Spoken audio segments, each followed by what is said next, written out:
World of Warcraft.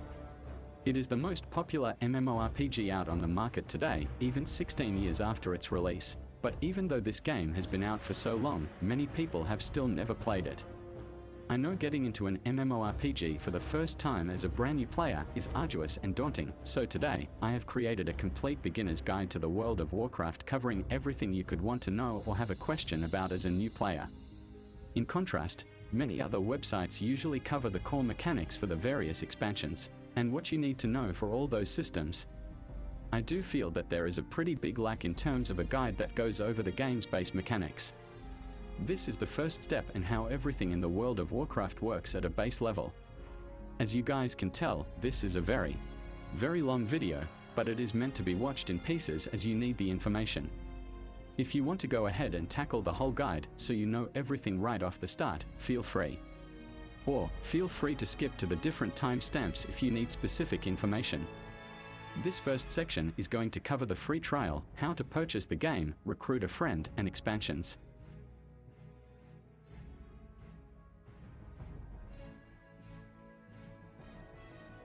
World of Warcraft runs off of a subscription model, which means that you do need to subscribe to the game in order to access it. But if you want to actually try the game before you subscribe to see if it's something that you like, you can simply do that by going to World of Warcraft's website at battle.net or worldofwarcraft.com and clicking the Play Free button. You're able to play WoW for free up to level 20. You could try out a bunch of different classes and take part in many different aspects of the game. But do keep in mind there will be some restrictions since you don't have a full-fledged account. But if you do decide World of Warcraft is for you, and you do want to play it, you will need to subscribe to gain access to everything. The excellent thing about World of Warcraft now compared to the way it was in the past though is that in order to gain access to basically everything, except for the latest expansion, or the latest content release, you just need to be subscribed to the game and you will have access to everything. Except for any upcoming expansion. If you do decide though that you want the latest content and such as the newest leveling as well as the newest endgame content, you are going to need to purchase the expansion from battle.net. Any expansions when they're released will become the content you need to purchase, and all previous expansions will automatically be bundled into the game and your subscription cost. Now along with your subscription, besides WoW Retail, you will also gain access to WoW Classic if you decide to try the game like it was back when it was initially released. Now, if you decide that you are a World of Warcraft player and you want your friends to join the game, the Refer Friend system, which can be done in-game by opening your friends list or going to worldofwarcraft.com and clicking Recruit a Friend, will send your friend a link by which that person can follow and join the game for free. Now when they join the game using your link, you will get rewards every month for a year, and then after that it will be every 3 months. You can also earn rewards from doing certain activities with your recruited friend inside of the game. Both of you will get access to some other features such as being able to port to each different locations in the world, get increased experience, etc. Microtransactions.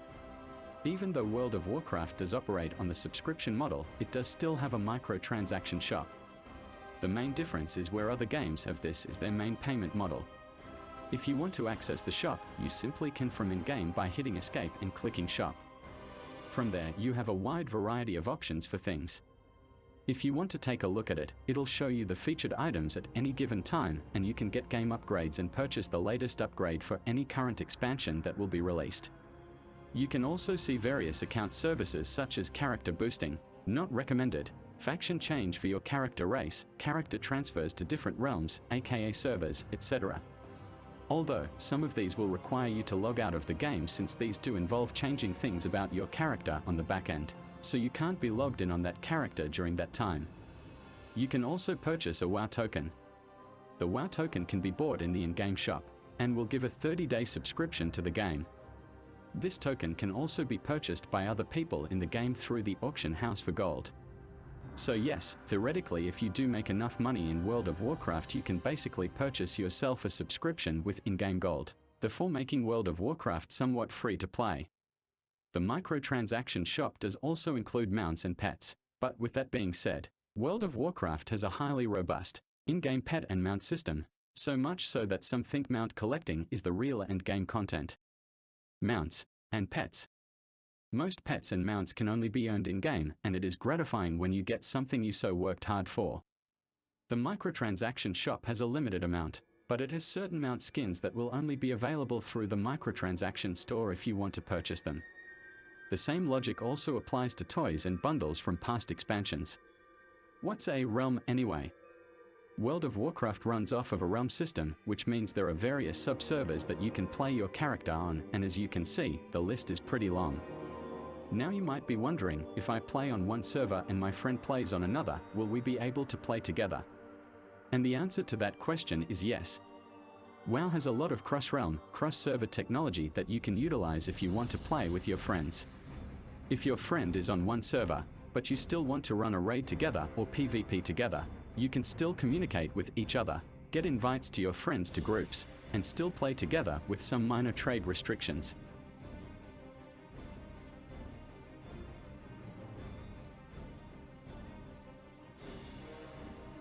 Now for character creation and factions.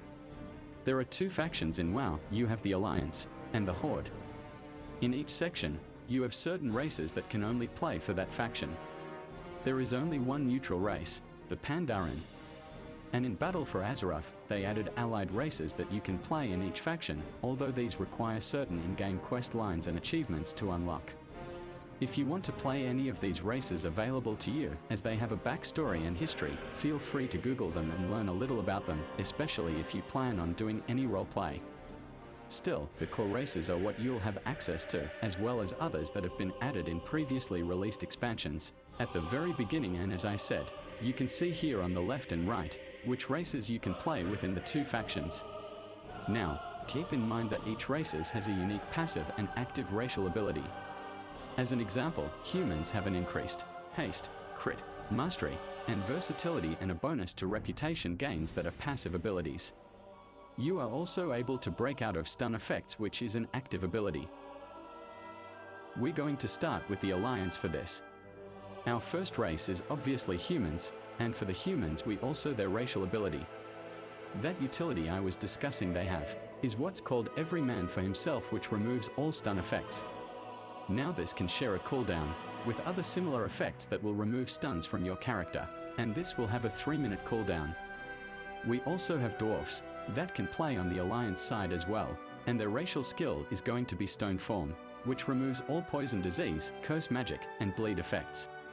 And this reduces all physical damage taken by 10% for 8 seconds. The next race that we have are Night Elves, and the Night Elf racial is Shadow Meld, which allows them to go into a stealth. This lasts until cancelled or upon moving and any threat is restored. Going in combat will cancel this effect, but I will discuss threat at a later point in this guide. Our next race is going to be Gnomes, and the Gnomish racial is Escape Artist, which is on a 1-minute cooldown, and allows them to escape the effects of any immobilization or movement speed reduction effect. We also have the Draenei on the Alliance side. The Draenei racial trait gift of the Naru now heals 20% of the target's health over 15 seconds. We also have the Worgen race. You're a beast werewolf race, but you can also be a human outside of combat. Worgens have Dark Flight, which will activate your true form and give you a speed increase. The Pandaren, which can play on either the Alliance or the Horde, and their racial is Quaking Palm, which allows you to strike the target with lightning speed and capping them for 4 seconds. Now we're going to move ourselves into the allied races for the Alliance. I figure we'll go faction by faction here, and our first race that we have is the Void Elf. Now the Void Elf's racial is going to be Spatial Rift, which rips a rift in space and time, and reactivating this ability will allow you to teleport through the rift. So you can basically put rifts into certain locations and then activate them to teleport between them. The next race that we have is the Light Forged Draenei, which as you can tell is a different version of the original Draenei. For the Light Forged Draenei we have the Light's Judgment. That is an active ability, which allows you to call down a strike of holy energy, dealing holy damage to enemies within 5 yards. We also have Dark Iron Dwarfs, and their racial ability is going to be Fire Blood, which removes all poison, disease, curse magic, and bleed effects. It also increases your primary stat by a certain amount, and an additional amount for each effect. So, it's like a more offensive ability of the original Dwarf's ability. We also have the Kultiran, which have the racial active of Haymaker. which allows them to wind up and unleash their might upon a foe, dealing physical damage and stunning them for 3 seconds and knocking them back a substantial range. And then the final race for the Alliance is going to be the Mecha Gnomes, which, as you can tell, are just a mechanical version of regular gnomes. And their racial active is going to be Hyperorganic Light Originator, which allows you to summon little clones of yourself to distract foes. And these clones will also taunt your enemies, so it could be something very interesting for something like a tank. Now moving into the Horde. First up we have Orcs. The Orc racial active is Blood Fury, which increases your attack power and spell power by a certain amount, lasting for 15 seconds. We also have the Undead, who have as their racial Will of the Forsaken. This will remove any charm, fear, and sleep effects, and this will share a 30-second cooldown. The Tauren race. The Mighty Tauren and their racial War Stomp stuns up to 5 enemies within 8 yards for 2 seconds. Now we have Trolls. Their racial is Berserk, increasing their melee range and spell haste by 15 for 10 seconds. We'll go over what some of these stats mean in a later section, but just as a quick once over about haste, haste will have to do with casting speed, speed of your global cooldown, and your speed in combat. Up next are Blood Elves, and the Blood Elf racial is going to be Arcane Torrent, which removes one beneficial effect from all enemies within 8 yards, and restores a portion of your class's resource. We also have Goblins, and Goblins have Rocket Jump, which allows them to activate their rocket belt to jump forward a distance. Now the Horde ally races. The first one that we have is the Nightborn. The Nightborn racial is going to be Arcane Pulse, which deals arcane damage to nearby enemies and reduce their movement speed by 50. This lasts for 12 seconds. We also have the High Mountain Tauren, which, as you can tell, are a different version of the regular Tauren, and their active is Bull Rush, which allows them to charge forward for 1 second, knocking enemies down for 1.5 seconds. We also have Mag'har Orcs, and their active is going to be Ancestral Call, invoking the spirits of your ancestors, granting you their power for 15 seconds, just giving you a bit of a power boost. We also have the Zandalara Trolls. For your active, that is going to give you the Regenerating passive, which allows you to regenerate 100 of your maximum health over 6 seconds. This can get interrupted by damage. Now they also do have a couple of other actives that are really cool features, so I did just want to mention it here. You can find the list of passives online if you do a quick search for them. The last race we have is a Vulpera, and the Vulpera active is going to be Bag of Tricks, which allows you to pull a chosen trick out of the bag and use it on a target enemy or ally. They have a bunch of other really cool passives too. Tai have an active abilities very similar to Zandalara Trolls, where you can make camps, and then return to that camp. So for example, if you're farming somewhere, you can drop a camp, and then when you get a certain distance away from it, you can use this and return back to the camp. It's very similar to Zandalara Trolls with the Bag of Tricks. You can change the trick that comes out of your bag, so you can basically have different actives to serve whatever purpose you want. So they have a very cool couple of abilities very similar to Zandalara Trolls. Now, I did mention earlier in this section that the different races do have different racial passives.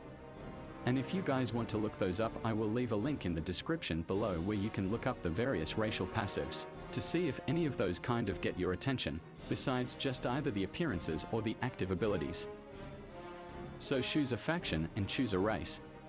As of this recording, there are 12 classes in World of Warcraft, with the majority of the classes having 3 specializations, which you can kind of think of as subclasses. Yet another of the Kyrion's loyal servants. Have you come here to be slaughtered as well?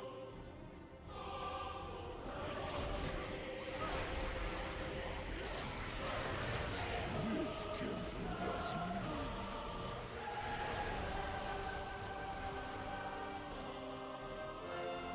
Class roles refer to the job of a class in a group setting.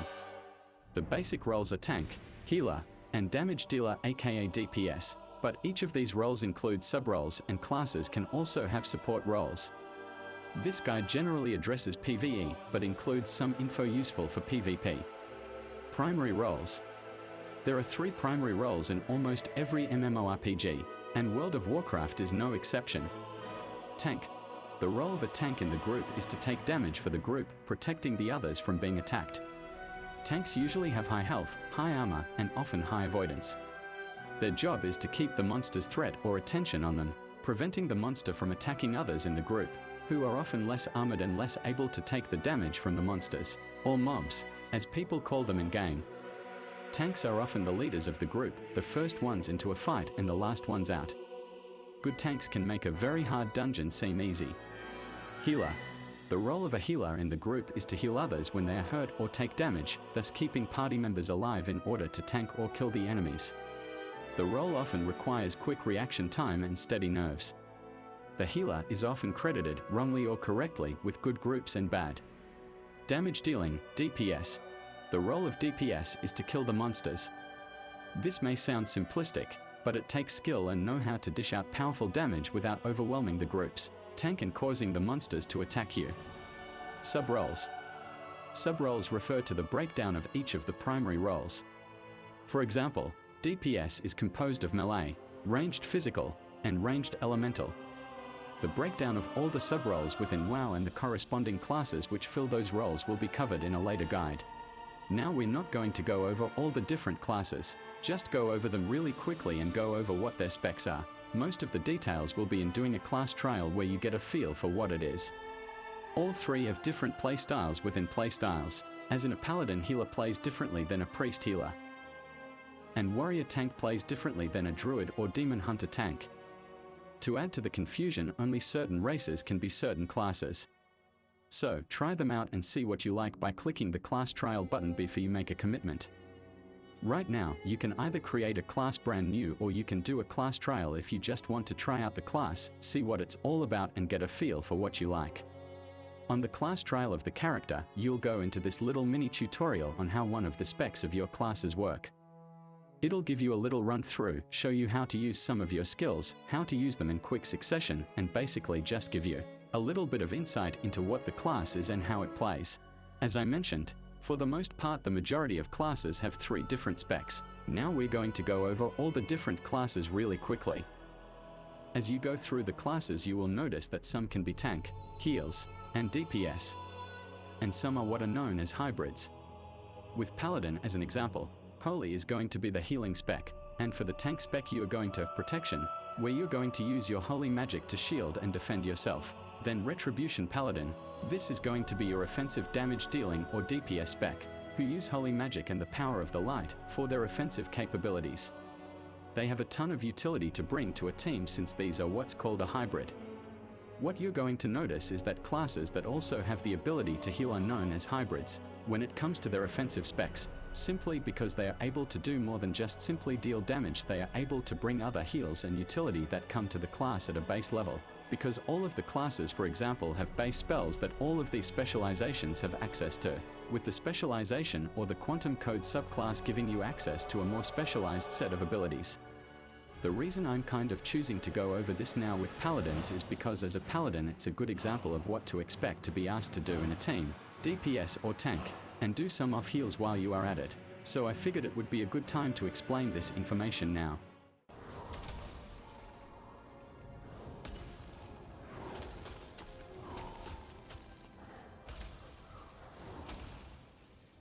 First up we have warriors. Arms warriors are strong but somewhat slow damage dealers which revolve around building burst damage windows with Colossus Smash. Their greatest strength comes in the form of a versatile toolkit, offering single target, close range cleave, burst AoE, and even a limited form of physical damage immunity. Fury warriors have very smooth gameplay with consistent single target, passive multi-target cleave, and a streamlined rotation in which Rampage and Enrage are the most important gameplay elements, while built-in haste buffs make Fury one of the fastest action specializations in the game. In addition to a well-rounded offensive toolkit, Fury boasts high mobility, strong self-healing, and one of the few raid-wide defensive cooldowns in the game. Protection warriors excel in fights with high amounts of physical damage or where mobility is needed. Much of the damage they take is mitigated through blocking, making their damage intake smooth and predictable. Additionally, they provide a healthy amount of utility, whether it be crowd control or raid buffs. They are a formidable tank all around, making them a worthy choice in both raids and dungeons. Next, we have the Hunter with 3 DPS specs. First, Beast Mastery Hunter is a highly mobile ranged DPS spec. It is the only ranged spec in the game that can fully execute its rotation while moving. This makes it incredibly useful for dealing with mechanics in raids and dungeons, as it can do these things with no damage penalty. Marksmanship is the least mobile hunter spec, as it is the only spec that has to deal with long cast times during which you cannot move. From a playstyle perspective, marksmanship is relatively simple with only a few central abilities you must understand to play the spec optimally. Survival is the melee hunter spec. It is a relatively mobile melee spec with a lot of heavily themed abilities. It has a very unique playstyle compared to any other melee spec, and it is also one of the least played specs in the game, although this is not because it is bad by any means. As of right now, it is one of the highest DPS performers in raids. Next is the Mage. Arcane Mage specialization is very singular in the current state of World of Warcraft. The core gameplay revolves around mana expenditure, presenting the player with two distinct phases of the rotation, burn and conserve. During the conserve phase, the player aims to remain mana neutral until the evocation cooldown is available. During the burn phase, the player expends all their available mana while their cooldowns are active, restoring their mana to full with evocation when they run dry and re-entering the conserve phase. This dichotomy offers the player a unique experience that is both challenging and rewarding. The Fire Mage specialization is fantastic at delivering both burst and sustained damage on a variety of fight types. Fire can cleave on stacked targets, gaining overall damage without sacrificing much single target damage. It can also do good AoE damage on stacked enemies and has uncapped AoE DPS. Like all mage specializations, Fire has high mobility and is fantastic at doing encounter-specific jobs and baiting mechanics. Between Blink, Hot Streak, and Scorch, high movement encounters have minimal impact on Fire's overall output. Frost has always excelled at limiting enemy movement while dealing reliable and predictable damage. Frost has always been a very potent choice for leveling and world content, given you can endlessly kite enemies with a multitude of snares and roots combined with damage on the move. Frost is great at quickly bursting down priority adds, either by holding onto Mastery, Icicles for Glacial Spike, or by holding procs for a quick burst. Like all mage specializations, Frost has high mobility and is fantastic at doing encounter-specific jobs and baiting mechanics. Between Ice Flows, Shimmer, and a variety of instant cast spells, high movement encounters have minimal impact on Frost's overall output. Rogue. Assassination rogues deal damage through the application and empowerment of poison and bleed effects. The damage toolkit of Assassination is somewhat limited, mainly focusing on dealing single target damage over a long period.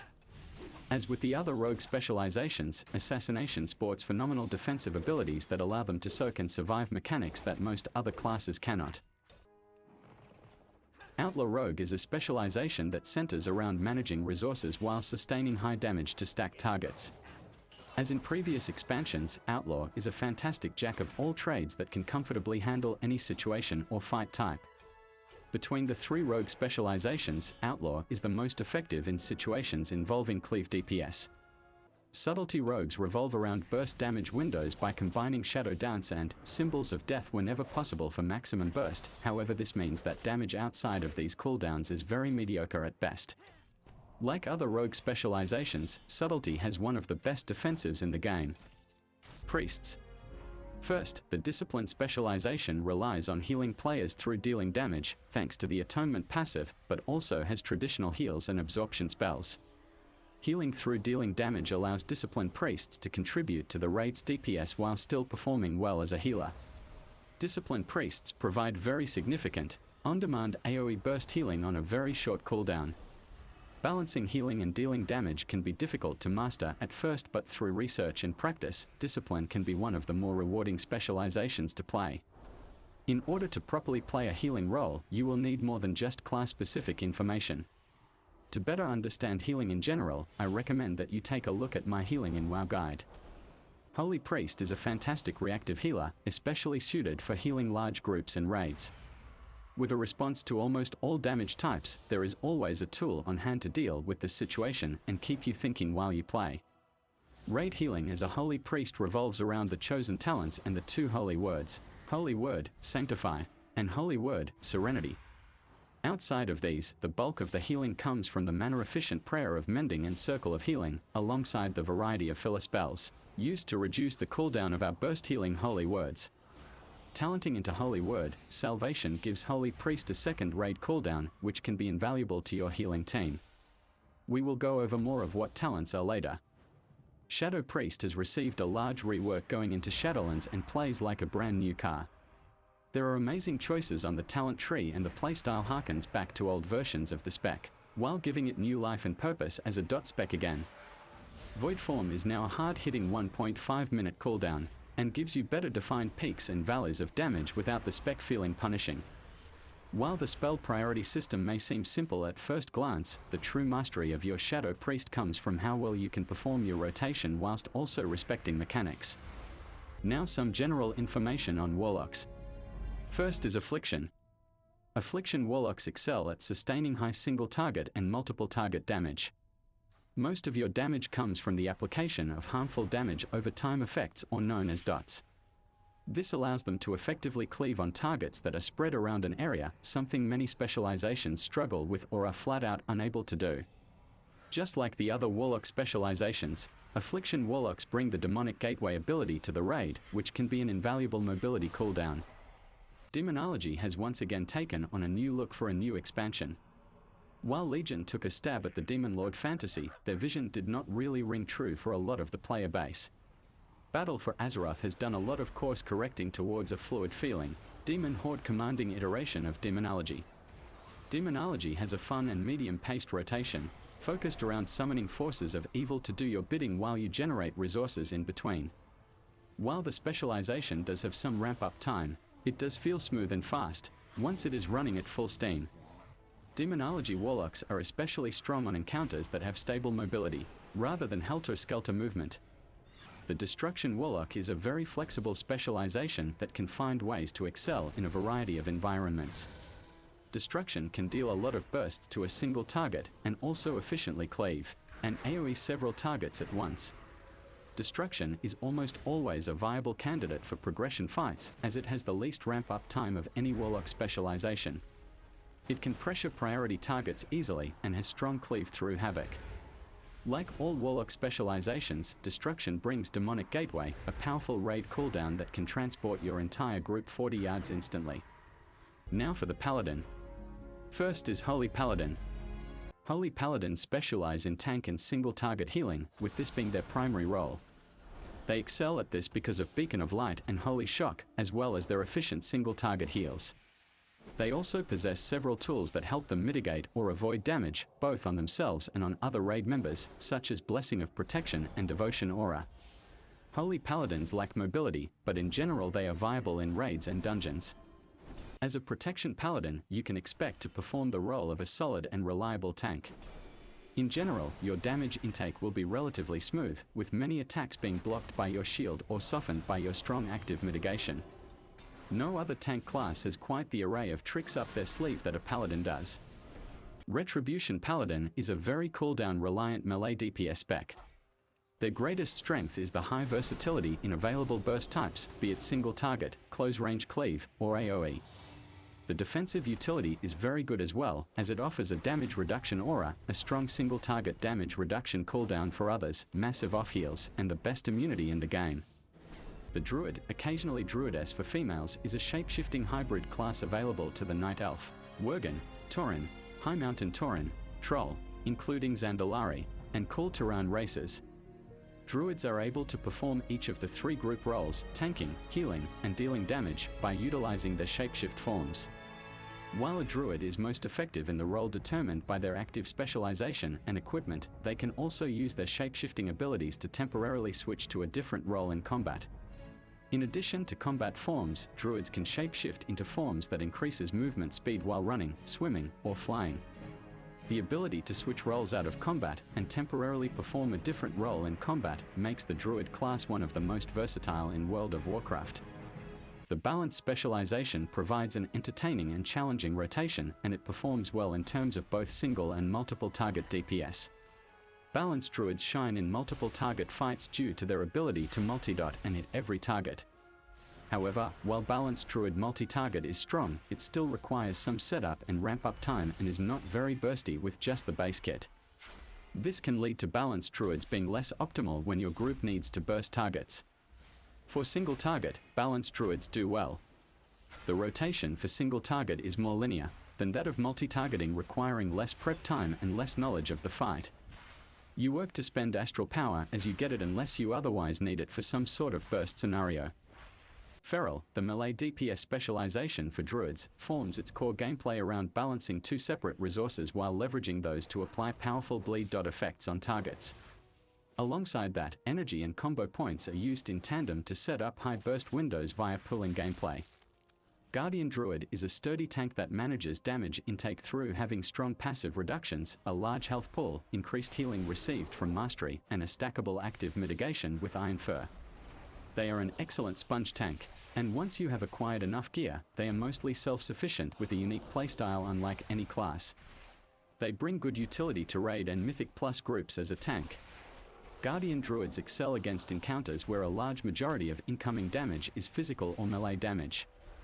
Restoration Druids specialize in maintaining a steady stream of healing on a few targets in the raid and offer strong bursts of healing after using cooldowns. Restoration Druids also do well when healing a small amount of targets for a prolonged period of time, such as players with debuffs. Restoration Druids suffer in general when they have to react to damage for which they were not prepared and when they did not have the time to set up their hots ahead of time. Tranquility and Flourish offer strong burst healing when needed. Shaman, sometimes pluralized as shamans, are mortal mediators between the very elements themselves. Often spiritual guides of their communities, these powerful practitioners commune with the ancestors and seek to balance the raging elemental forces and can call upon them in battle to scorch and blast their enemies, or to strengthen and heal their allies. Elemental Shaman is a damage-dealing spellcaster with a rich and flexible toolkit. Elemental Shamans can approach a multitude of environments without feeling compromised. Through certain talents, Elemental can also provide very significant burst damage, allowing them to surge ahead during short damage checks or dungeon bosses. Overall, this specialization has a tool or talent for every scenario, although its sustained single target damage might be lacking. Enhancement relies on juggling different ability cooldowns and the Maelstrom weapon effect while reacting to procs. This means you will often be cycling all of your abilities on cooldown in an order of priority, with some of them excelling in different scenarios. We can adapt well to different target counts and maintain the sustained single target and funneling components from previous expansions as well. We also still have access to a solid utility toolkit for dungeons and Wind Fury Totem as an extra boost to other melee players in our party, granting us unique damage increasing utility. Restoration Shaman is an extremely flexible specialization that shines when healing groups of players that are clumped together. They have a variety of unique tools to deal with otherwise deadly influxes of damage, such as Spirit Link. Because Chain Heal has no cooldown, Restoration Shamans are one of the few healers that can Area of Effect, AoE, heal continuously when dangerous unexpected damage happens, a situation also perfectly suited to their Mastery effect, Mastery, Deep Healing. While mobility is not one of the specialization's strong points, periods of heavy movement can be handled by Spiritwalker's grace. It is also notable that Restoration Shamans can deal significant damage with just instant casts through Flame Shock and Lava Surge-enabled Lava Burst. These can easily be used in between heals with little loss to your healing output. Next is the Monk. Brewmaster Monks are tanks that focus on surviving all but the deadliest amounts of damage, turning the bulk of it into a unique damage over time effect known as Stagger that can be removed with their other abilities. Through smoothing it out or dodging it entirely, this way of taking damage makes Brewmaster an incredibly desirable specialization for both progression raiding and dungeons. On top of this, a Brewmaster has considerable utility to offer and is incredibly mobile. The Mistweaver specialization is versatile, and different talent choices can allow it to fit the requirements of a raid very well. Mistweavers can, therefore, heal both tanks and the raid very well. Based on talent choices, Mistweavers can be either unparalleled tank healers with strong area of effect throughput, or damage-dealing mobile raid healers. The Windwalker specialization is a melee DPS spec that focuses on using energy, converting it into Kai, and using that Kai to deal damage. Windwalker is an incredibly mobile spec with a very strong presence in M+ and PvP, but historically lags beyond other specs in raids. Demon Hunter. Havoc gameplay mostly revolves around a build and spend cycle with some short cooldowns mixed in. Survival is good, and mobility is extremely flexible. The spec is mostly GCD locked, global cooldown, in almost all situations, making it quite a fast-paced melee to play. Havoc also comes with a number of AoE burst tools for high target scenarios, but has no real tools to AoE outside of these. Demon Hunters are the kings of mobility in raids and dungeons. In general, they can move around more and more quickly than many other specs, thanks to Infernal Strike, as well as various talents that aid their mobility. Additionally, they excel at burst AoE damage, with many abilities dealing AoE and cleave damage. They also excel at dungeon utility with their sigils. Vengeance Demon Hunter gameplay features a mix between healing and damage mitigation, with low cost but low uptime of active mitigation, the ability to mitigate magic damage well, and extremely high burst healing potential. Death Knights, often abbreviated to DK, are melee fighters that wield dark magic and runeforged weapons. Firstly introduced in Warcraft 2, then as a hero unit in Warcraft 3, the Death Knight is the first hero class of World of Warcraft, introduced in the Wrath of the Lich King expansion.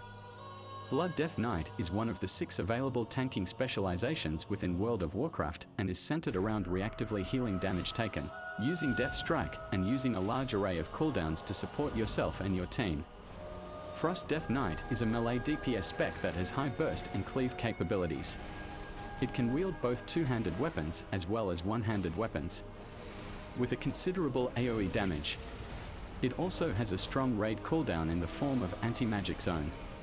The Unholy specialization currently provides great single target damage and big AoE capabilities and bursts. Unholy Death Knights also have the raid cooldown, Anti-Magic Zone.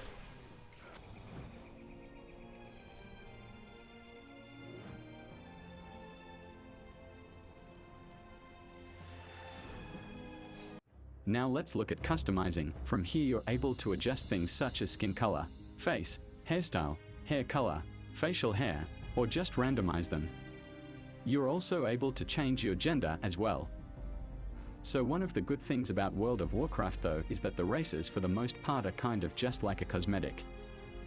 The difference in effectiveness between the quote-unquote best race and the worst race for your specific class is only going to be a couple of percentage points. So, you don't need to worry about making an incorrect choice when you choose your race in this game, like compared to other games where there's way more importance to your racial choice. The racial passives that the various races have are overall pretty minor, but the big thing is that the races have different active abilities, and those usually will come in the form of utility, which will have more importance in PvP encounters compared to PvE encounters. So, if you do PvP you might want to look into what utility your race is going to bring to a fight. But if you're more on the PvE side of things, you can obviously look to see which race is going to deal out the most damage, but overall the difference is going to be relatively minor. The next part of the guide we will be going over the user interface or UI.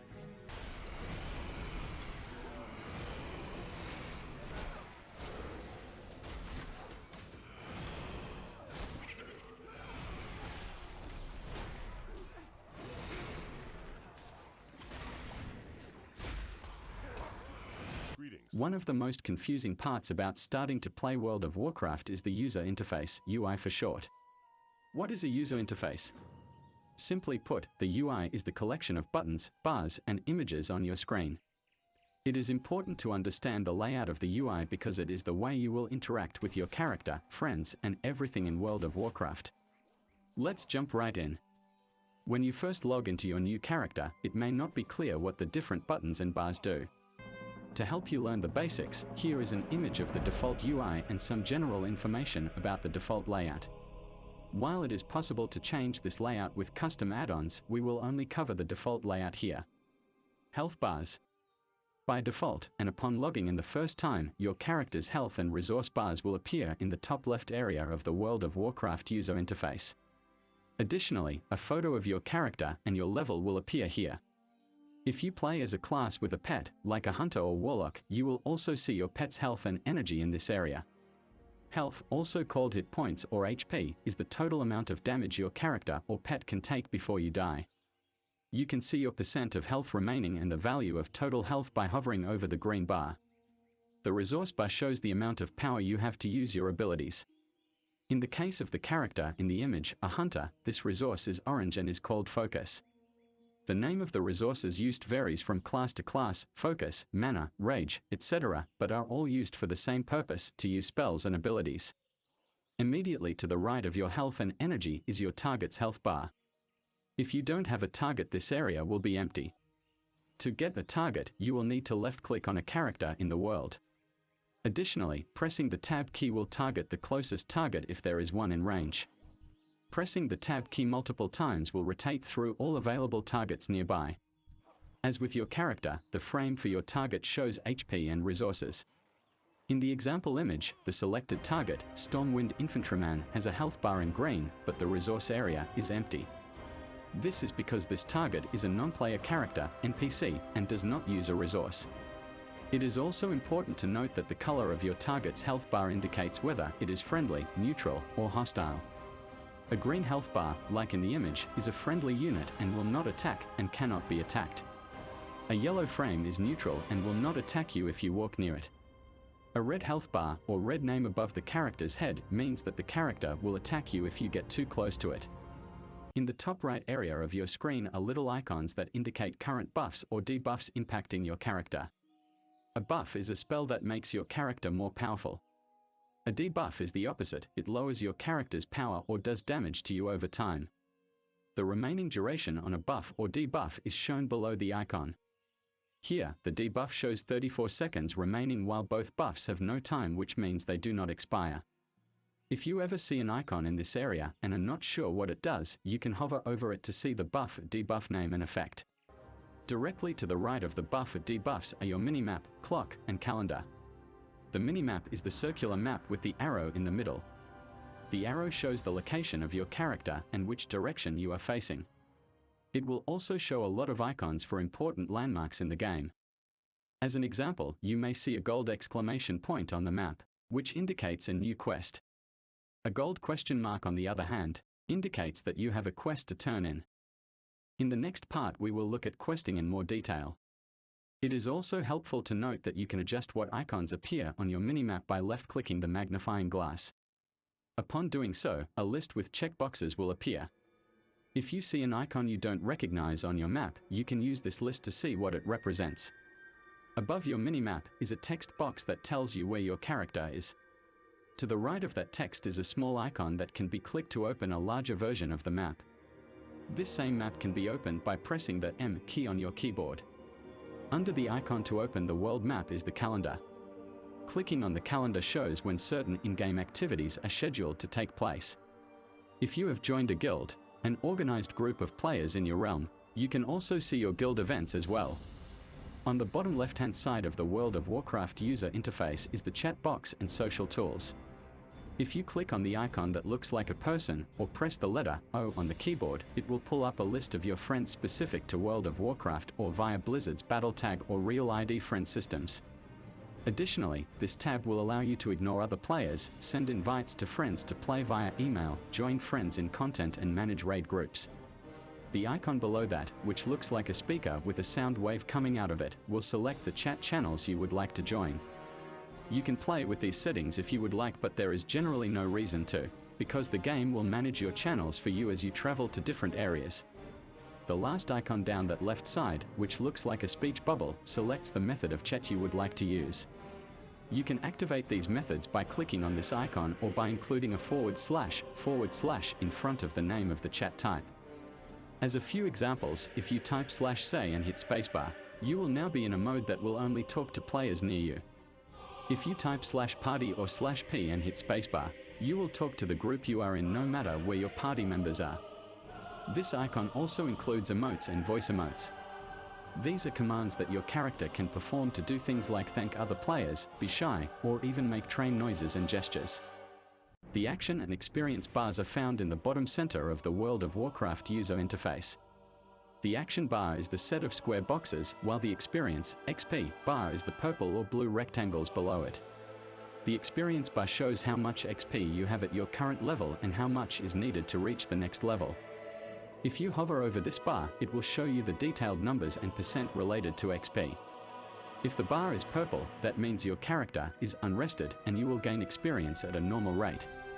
Conversely, a blue bar means that your character is rested and will gain experience at a faster rate. You can become more rested by logging out in large cities or inns. You will know you are in a rested area if your health frame shows these next to your character image rather than your level. The action bar shows you which spells your character can use and how long you need to wait to use them again. The time you wait between using a spell is called cooldown. If your spell is on cooldown, the colorful icon will be covered in a gray overlay which moves clockwise until the spell is ready to use again. By default, your action bar has 12 spaces. That should be enough to get started, but you will want to add more eventually. You can do that by accessing the settings in the game menu, which we will talk about next. You can use the spells in your action bar either by left-clicking on them or pressing the corresponding key. By default, the action buttons are set to the number, dash, and equals keys on the top of your keyboard. If you are just beginning, you can use either of these options. However, in the long run, the best option is to learn more about key binding. The bottom right-hand corner of the World of Warcraft user interface is where you will find your bags and the quick menu. When you first log in, you will only have one bag called your backpack. In the example image, it is the brown bag with the number 15 in parenthesis over it. You can open your bags by clicking on it or pressing the B key for short. You also have 4 other slots to place bags as you find or purchase them throughout your adventure. Directly below your bags is the quick menu. The quick menu contains 11 icons which offer a fast way to navigate the various features in WoW. Going left to right, the first icon is character information.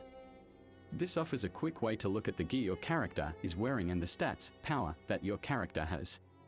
You can also change your character's title that is displayed to other players here once you begin to unlock them. The second icon is the spellbook. From here you can see all spells and abilities your character can use. To add them to your action bar, you simply left-click, hold and drag them to whatever box you would like. If the spell is surrounded in glowing yellow, that means that it is not currently on your action bar. The third icon, which will be grayed out upon first logging in, is used to change your specialization, spec, and talents. It will become available once your character reaches level 10. Don't worry too much about talents right now, as we will cover them in more detail later. The next icon, which looks like a white shield gilded in gold, is the achievements menu. These are objectives that you can complete in-game to receive achievement points. The fifth icon, which looks like a gold exclamation point, is the quest log, and is very helpful when you first start your adventure. If you click on this or press L as a shortcut, it will open up a list of all quests you have accepted and show numbers on a map for where you should visit next to progress in that quest. The sixth icon, which looks like a tan scroll or banner, is the guild menu. If you are not in a guild, you can click this to search for recruiting guilds on your server. If you are in a guild, this is where you will click to view information related to your guild. Next is the icon which looks like a green eye of a cat. Once this becomes available at level 10, you will have access to 2 options in this menu: Dungeon Finder and Pre-Made Groups. Dungeon Finder is used to pair you with other players to battle groups of enemies and bosses. If you queue as a healer or tank, you generally do not have to wait long to find the group. In contrast, queuing as DPS will likely take longer to find a group. The pre-made group feature is used to find players to help you with a specific quest or challenge in WoW. The last 4 icons include menus for collections, the adventure guide, the shop and game menu. Collections included the mounts, toys, pets, heirlooms, and transmog you have collected. Mounts are vehicles, typically a form of animal, that you can collect and use to travel faster. You can get mounts which travel faster on land, in water, or can even fly. Toys are, as you might expect, little knickknacks that you can obtain which have fun interactions in the game. Pets are critters or creatures you can have as companions or can battle with. Heirlooms are gear and weapons which you can obtain and use across all your characters. Transmog is the term given to the appearance of weapons and armor in the game. After you collect an appearance, you can use it repeatedly as you obtain new gear. Menu icon 9, the adventure guide, serves 2 main purposes. First, it looks at your level and gear and provides suggestions of what activities you may be interested in. If you are ever unsure about what you might want to do in the game, this is a good starting point. The second purpose the adventure guide fulfills is providing the dungeon and raid journals. In short, the journals give you an overview of every dungeon and raid in the game, including the different abilities used by the bosses in that content. If you are planning on doing dungeons or raids, often referred to as PvE, this is a valuable resource. Icon 10, the shop, is an interface for purchasing in-game items with real money. The main offerings include mounts, pets, toys, buying a WoW token to exchange for in-game gold, and purchasing new expansions or other upgrades. The game menu is the fastest way to log out when you are done playing. Additionally, the game menu is where you go to change your user interface, keybinds, add-ons, and macros. In upcoming guides for beginners, we will go over gear and stats in World of Warcraft, questing, combat, and movement, items, auctions, and banks, professions, and dungeons and raids, but that does it for now. Please, if you liked any part of this video, then click the like button and subscribe. And thank you for watching.